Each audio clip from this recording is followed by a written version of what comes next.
welcome back. In this lecture and the next one, we will be spending some time in reviewing some parts of linear algebra that are very much used, especially in linear theory and even in qualitative theory of nonlinear differential equation. Let me make one point clear, that this is not a course in linear algebra. Our main aim in these two lectures is to give an explanation for exponential of a matrix and some estimates involving matrix norms. Okay. So, let me just begin with some notation and what we are going to do. So, let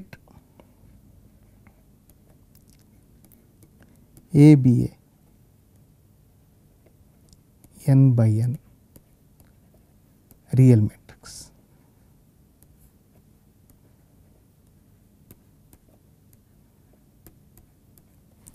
So, that means all the entries of A are real numbers. Okay. The space of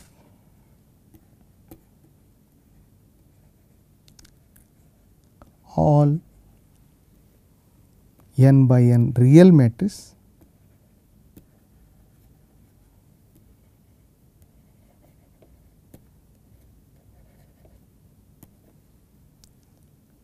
is denoted by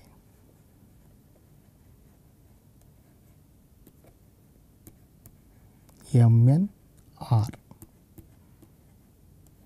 Okay. So, soon we are going to put a metric on this thing, this space Mn R. So, so let us begin with the definition of Euclidean metric on Rn. So, this Rn we know this. So, this is the space of all n tuples x n. So, x j in R. So, the Euclidean law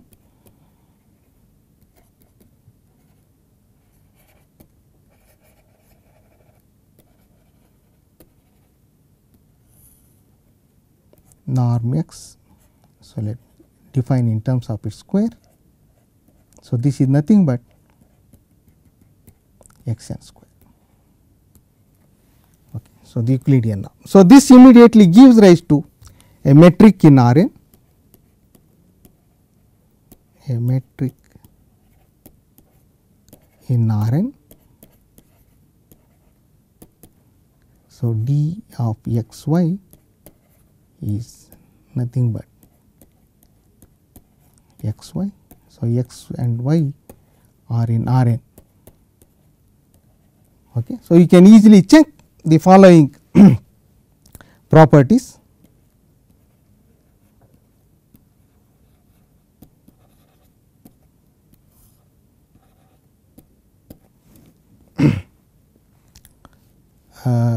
The first one, norm of x is bigger than or equal to 0 and equal to 0 if and only if x is 0 vector. So, this is 0 vector in Rn.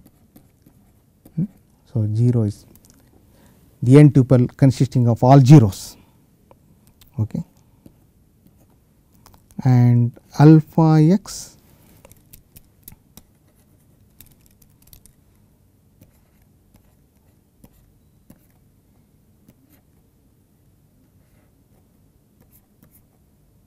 mod alpha norm x. So, do not get confused with because I am using just single line. Okay. So, that is do not get confused with that thing. So, this is all alpha in R and x in Rn. Okay. Just get used to this notation. So, soon we are going to use the same notation even for matrix. So, the third one, this important property called triangle inequality.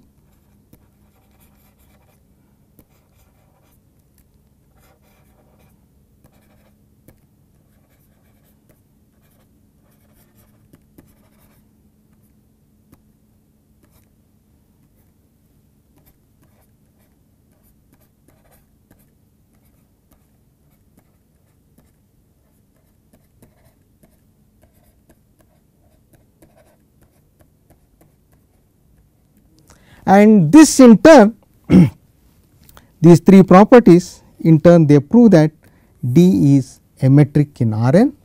Not only that,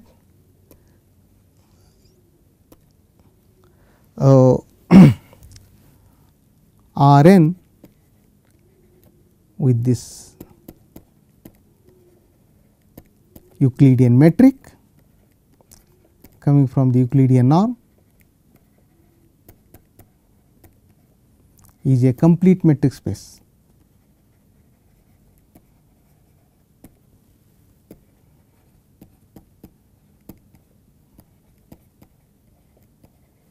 That is, every Cauchy sequence in Rn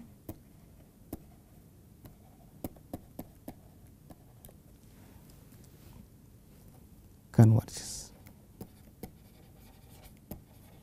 Okay, so that is and now this Euclidean metric induces a norm in MNR. So, let you start with a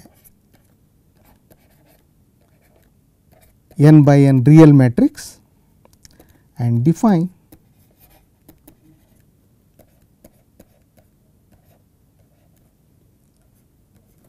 again I am saying norm of A. This is supremum of Ax x in Rn and norm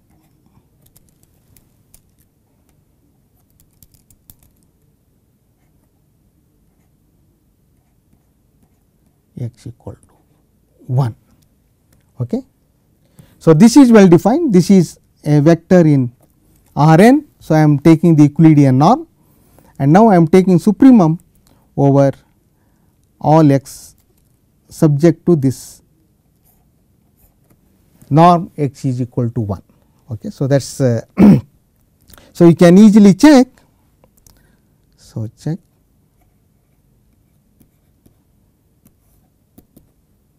norm of A is also equal to supremum of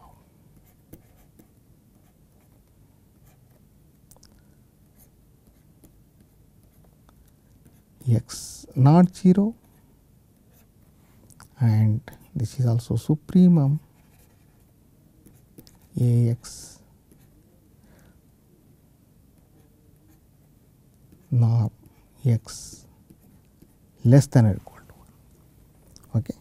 So, moreover you can also check that. So, if A is the matrix with entries Aij, Aij are real. So, 1 less than or equal to Ij less than or equal to 1 n. So, Aij are the entries, then norm A square is less than or equal to Aij square, Ij equal to 1 to n. This is not very difficult to see that, and this one, the right hand side is called the Frobenius norm and usually denoted by AF square. Okay. So, this is Frobenius norm.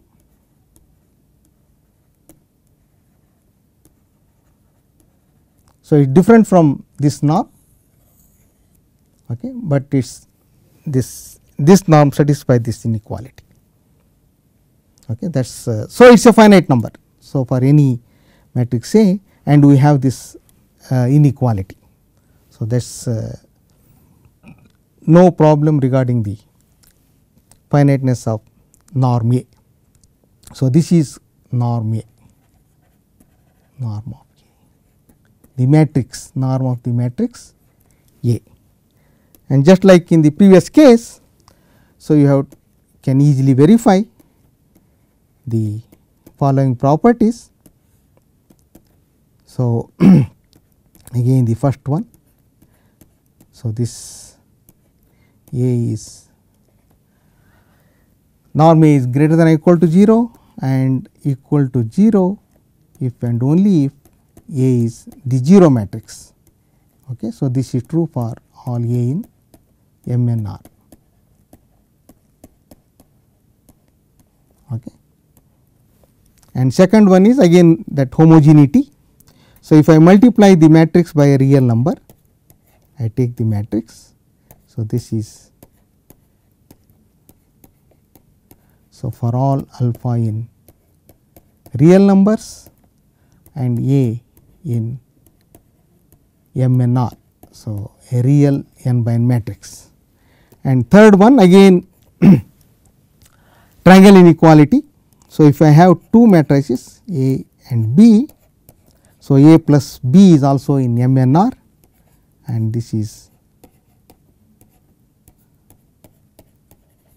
so for all A B in M n R. So, you already know that M n R itself is a vector space over the real numbers. Okay, any so, it is more than that. So, we also have the concept of matrix multiplication. So, in case of vectors we did not have this. So, if A and B are two matrices, also have this product of those two matrices, that is again a matrix, and this is an important property of this matrix norm for all A B in M n.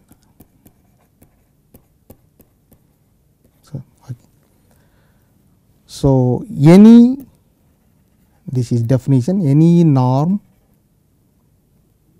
okay, norm is just on M n R which satisfies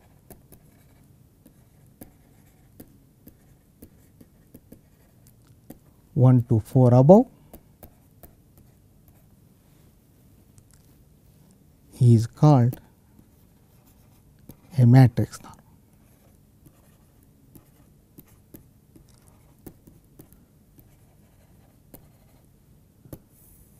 Okay.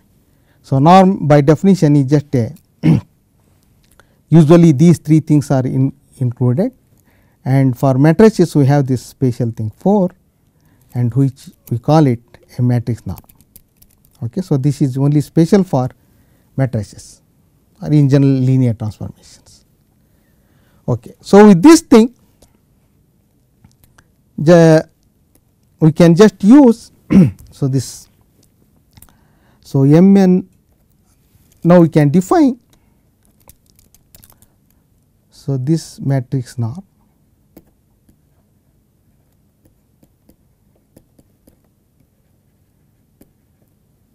induces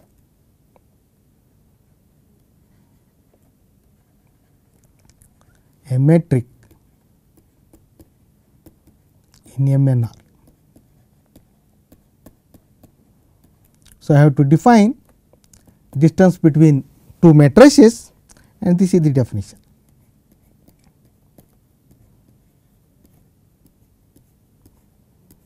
A minus B. So, for all A B in M n R.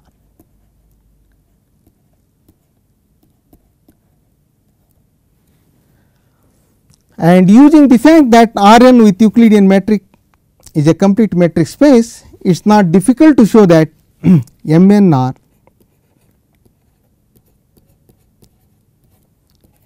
with this metric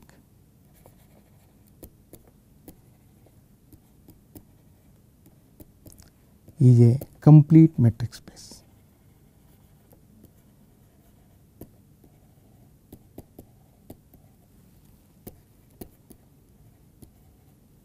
that is, again let me stress that every Cauchy sequence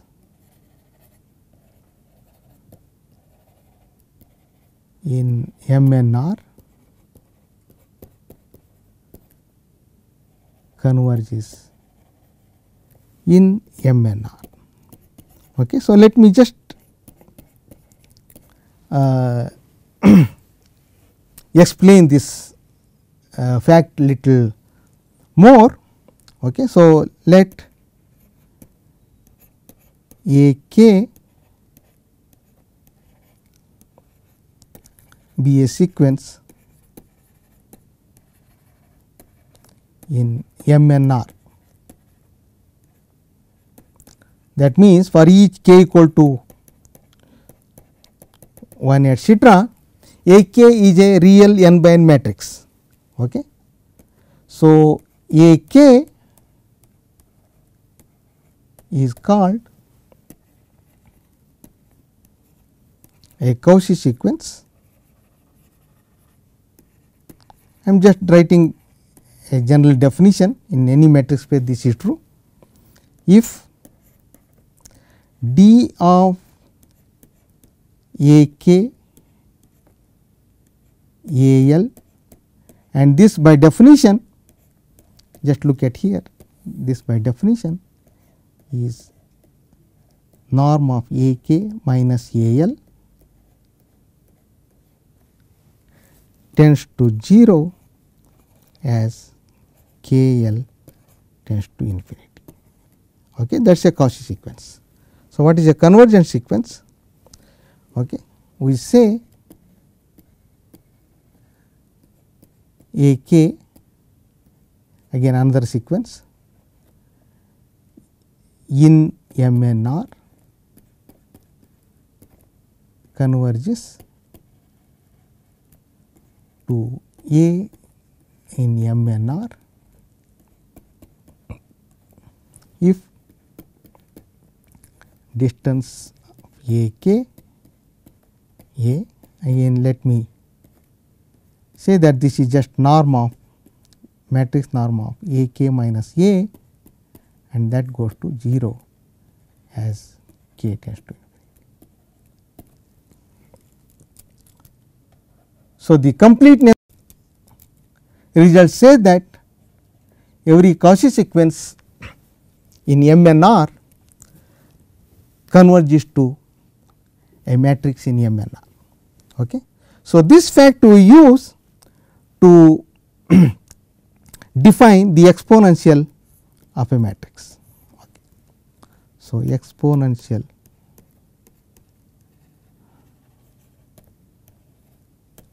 of A,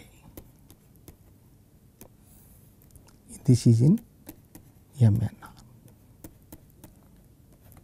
Okay. So, let you define these things. S k is equal to I plus A plus A square by 2 factorial etcetera sum A k by k factor. So, k bigger than or equal to 1. Okay. So, I is the identity n by n identity matrix. So, which will have all ones in the diagonal and 0 elsewhere. Okay. So, this is a finite sum. So, each S k is a each S k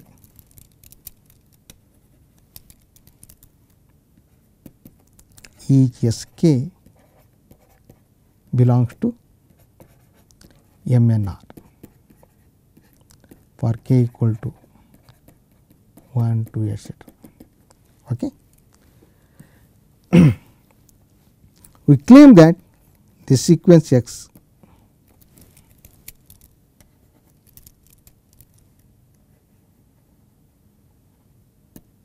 the sequence S k is a Cauchy sequence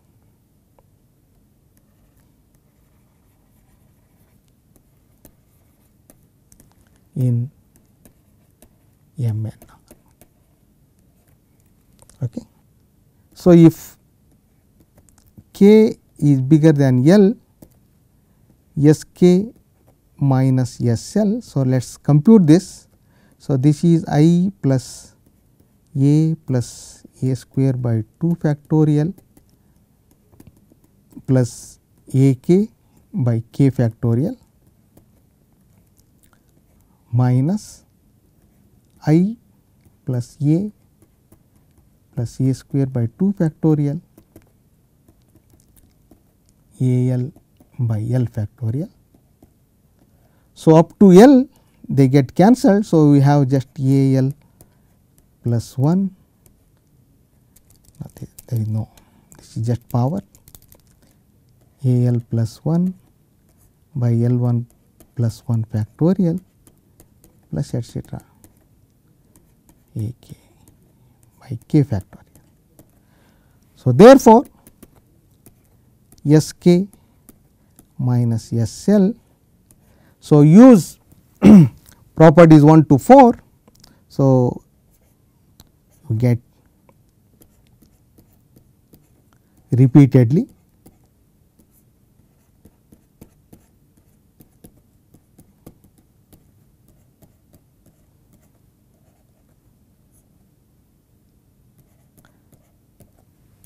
but this is just the tail of the usual numerical exponential function. So, this is just let me write this Aj matrix norm is J equal to L plus 1 to k, okay, and this certainly goes to 0 as L k tends to infinity. Okay. So, therefore, Skj so therefore, Sk being a Cauchy sequence converges to some, and that is unique, S in MNR. Okay.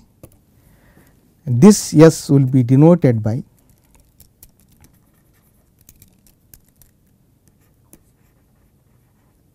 this limit, S will be denoted by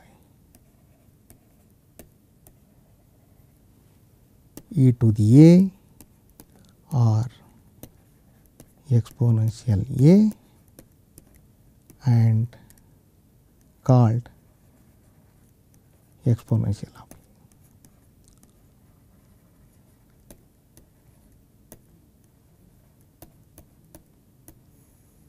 Okay. So, that is the definition is certainly no problem.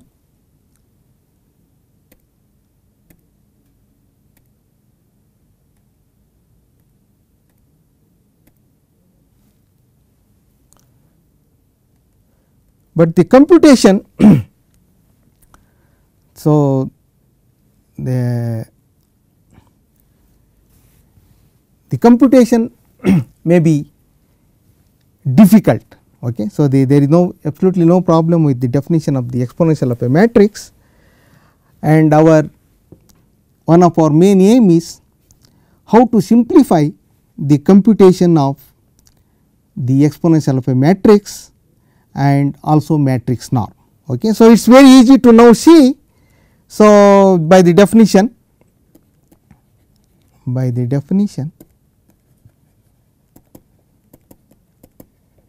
is not very difficult. So, e to the a is also a matrix now.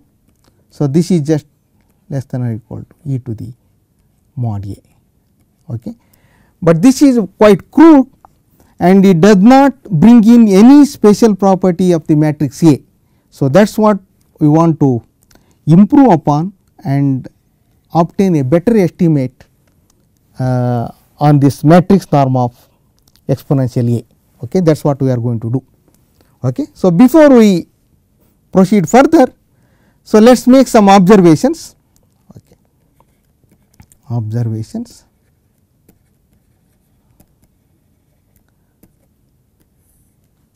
suppose, so this is first one, A, B are in MNR and are similar.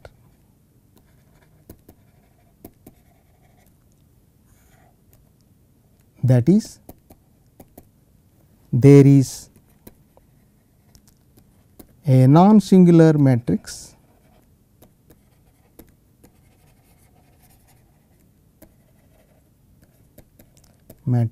C in MNR. So, everything is in MNR. So, we are not going outside the real field. So, we are always in the real field such that C inverse A C is equal to B. Okay, so, we are repeatedly using this thing. So, just remember that. So, A and B n by n matrices are called similar if there is a non-singular matrix C in MNR such that C inverse A B is C. And let us see how their exponentials are related. Okay. So, you observe that. So, B square, let us compute B square.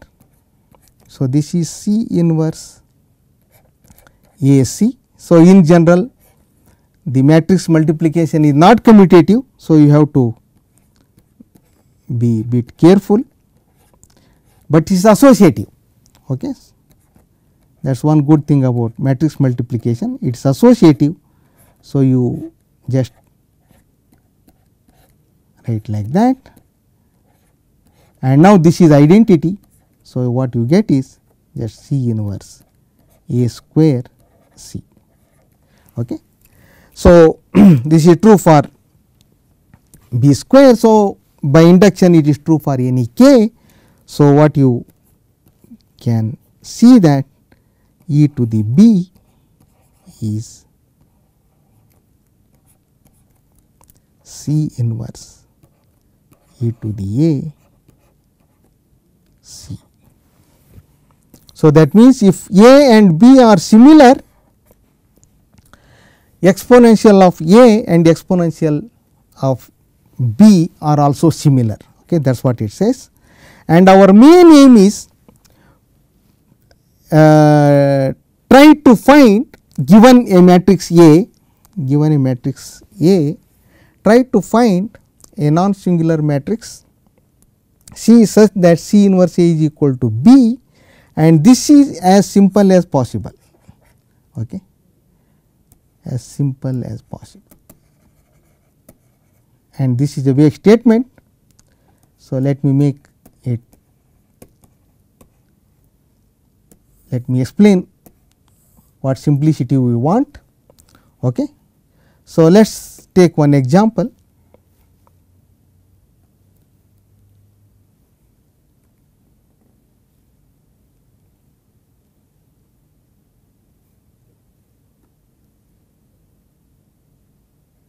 Okay.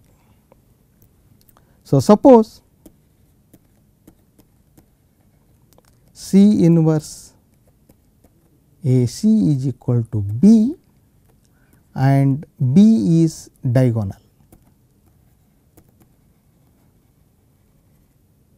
Okay. So, what does that mean? So, we are again using this concept again and again. So, this means B is some, let me write mu 1 mu n, and off diagonals are all 0.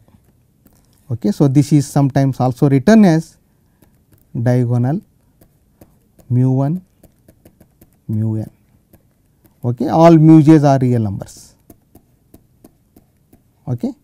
And let us try to compute the exponential of b. Okay. That is again very easy. So, you just so it follows that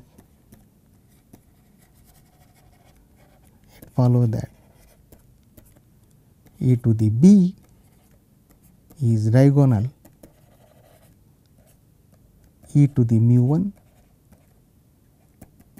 e to the very simple,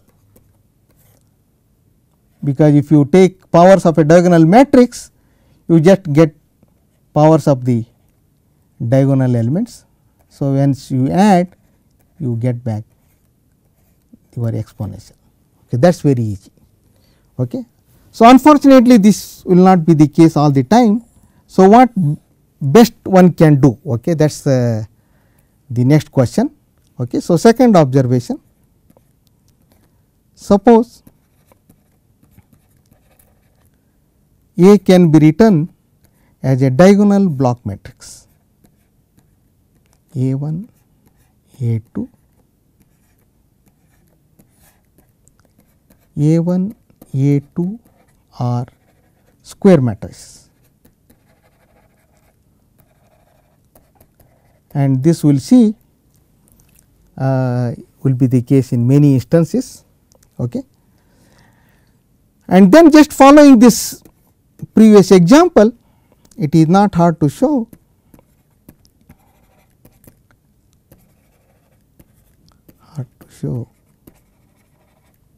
that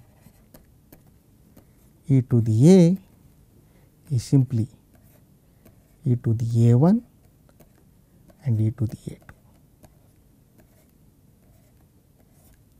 That is also very nice, and this easily extends to any number of block matrices. Okay. So, in general, if A is equal to A1, A2, AK 0, each AJ is a square matrix,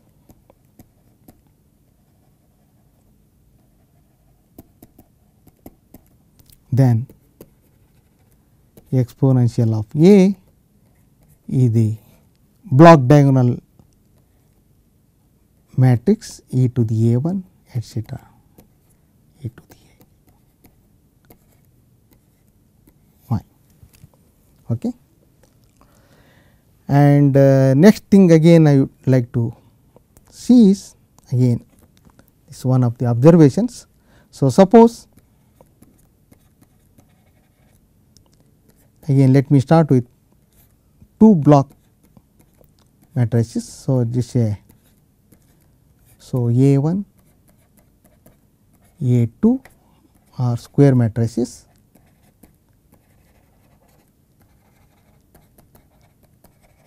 Okay. Then now I come to the norm. So, this is less than or equal to maximum of A1, A2. So, this is straightforward to prove, and this will be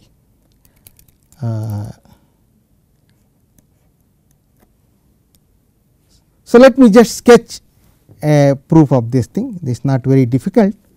Okay. So, you let x belongs to Rn, okay, and you write x is equal to x1, x2, and x1, x2 corresponds to the order of A1 and A2. Okay. Let me not write everything in detail. So, you can just see that. So, then Ax is simply this Ax1 and Ax2, A1 x1, A2 x2. Okay. So, therefore, if you work out Ax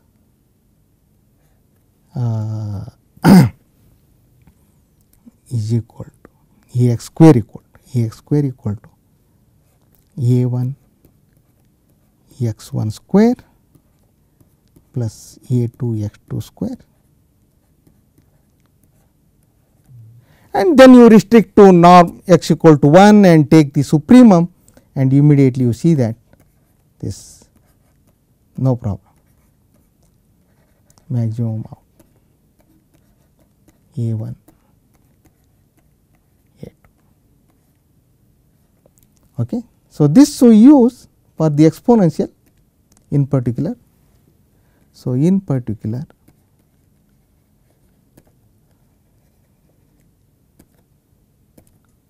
if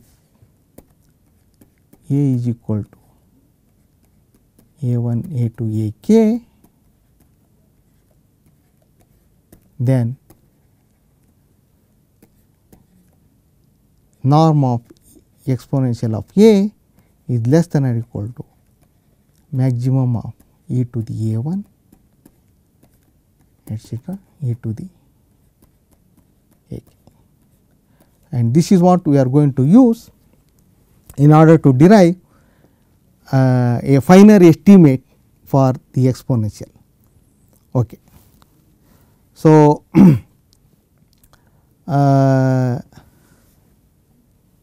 in the remaining 15-20 minutes, so let me just explain the plan we are going to do. Okay, again go back. So, suppose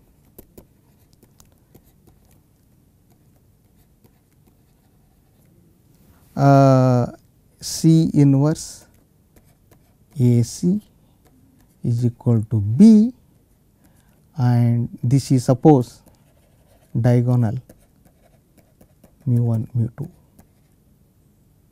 mu n. Okay. So, mu j's are real. Okay. In that case, let us try to see how these mu 1 mu 2 mu n are related to A. Okay. So, that is let us see that thing. So, if you write C in the as column, so let me write them as C 1 C n. So, these are columns of C, the matrix C, columns of C. Okay. Then, so you expand this thing, just expand this thing, you see that A C j is equal to mu j C j. So, j equal to 1 to n, and this you already seen. What does this mean? This means that each mu j is an eigenvalue, let me write E value of A with C j as the corresponding eigenvector.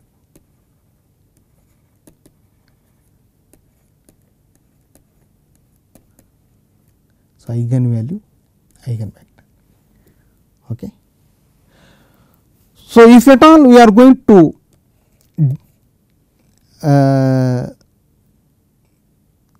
if we wish to have such a thing, okay, and then what we should have is this eigenvalues of A have eigenvectors that generate the entire space R n. Okay. So, since this is non singular, the columns of C are linearly independent and form. So, since their number is n, form a basis for R n. Okay. And we see immediately examples where this is not true. So, a simple example.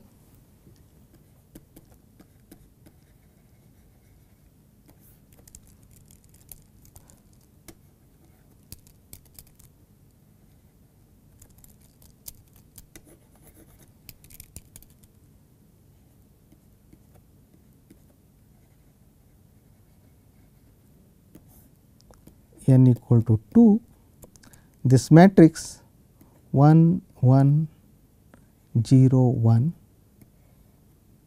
okay, 2 matrix has only one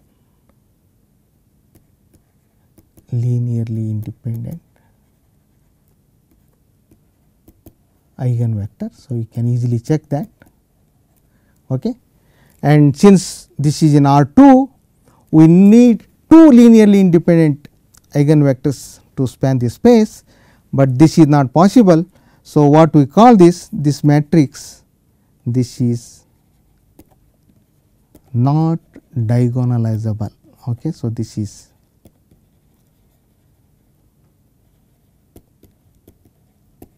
okay. So, this is the terminology we use. This is not diagonalizable. Okay. And however, we show that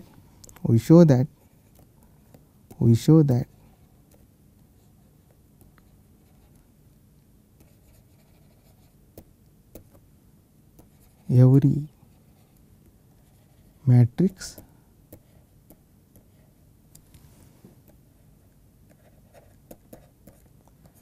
A in M and R is block diagonalizable. So, we will explain what this means is block diagonalizable with simple diagonal blocks. This is what our aim is, and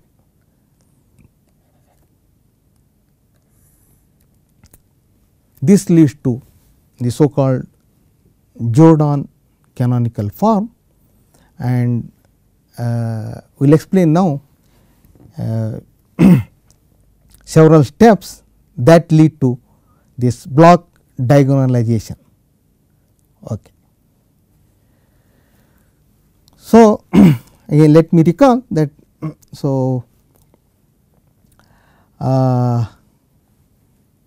okay, so let again A belongs to M and R. Okay. So, the eigenvalues of A are the roots of the characteristic polynomial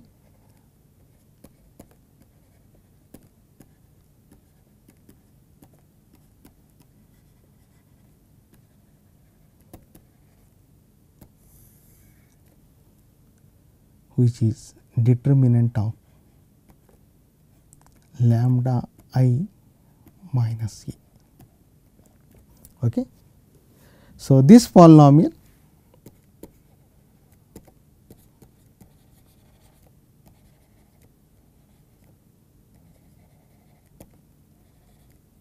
is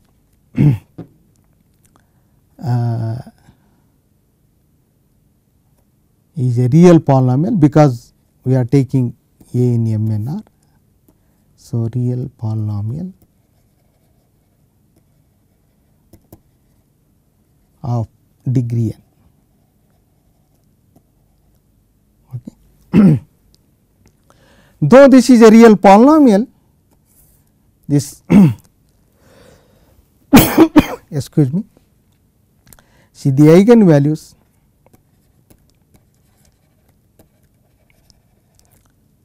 may be real or complex. Okay. So, that is another problem we have to deal with. Okay. So, the set of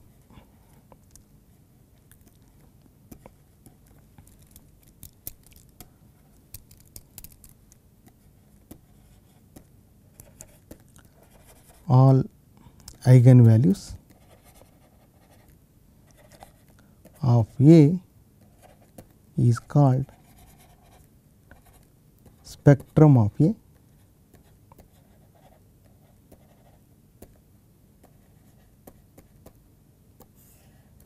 and is denoted by spectrum of A. Okay, so just remember this notation, spectrum of A.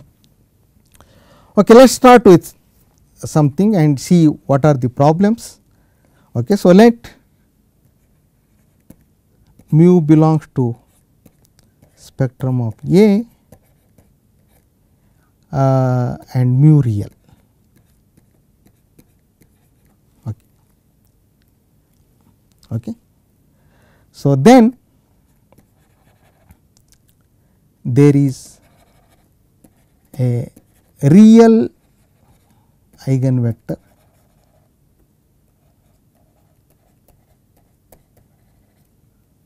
I stress that real eigenvector, call it x in R n such that A x equal to mu x. There is no problem. Okay. So, what if mu is complex? Okay. And now suppose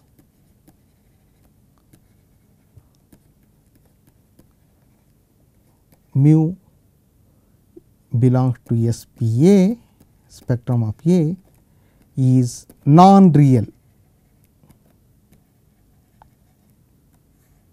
Okay. So, that is mu is equal to A plus I b,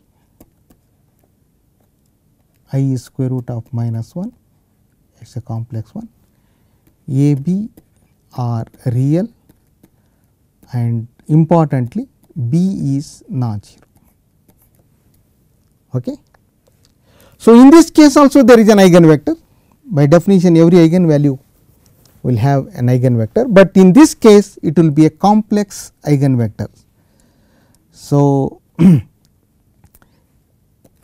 mu has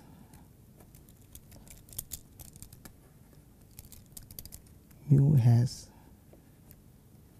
complex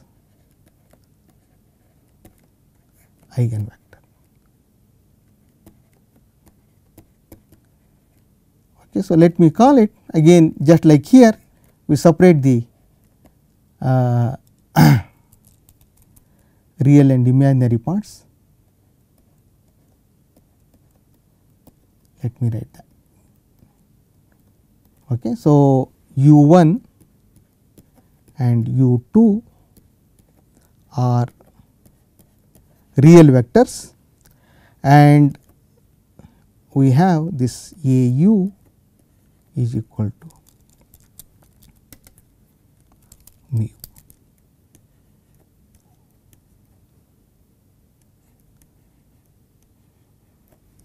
Okay. And remember A is real. So, remember this is important, A is real. So, now we separate the real and imaginary parts. So, here you have use u equal to u 1 plus I u 2 and mu equal to A plus I b. So, let me write that u 1 plus I u 2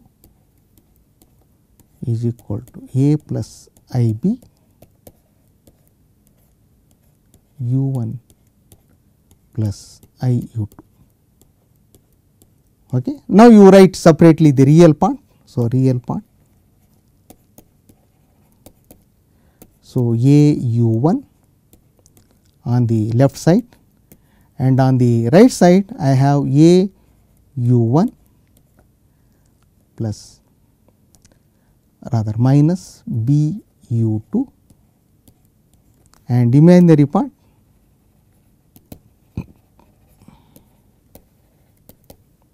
A u 2